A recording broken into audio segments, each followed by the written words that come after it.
How to download and install Skout app on Android. Today I'll show you how to download. Let's dive in. Open the Google Play Store. If you can't find it, just swipe up on your home screen and search for Play Store. In the search bar at the bottom, type Skout, Skout, Skout, and hit enter. Look for the official app. Now tap install. The app will start downloading. Make sure you are connected to Wi-Fi to save more data. Once installed, tap open to launch the app.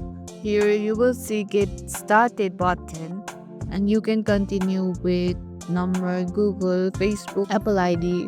Skout may ask for permission like location, camera, and notification. This may help you meet new people nearby and get updated about messages. That's it. Downloading and installing Skout on Android is super easy. If this video helped you, don't forget to like, share, and subscribe to our channel, and see you in the next video, and thank you for watching.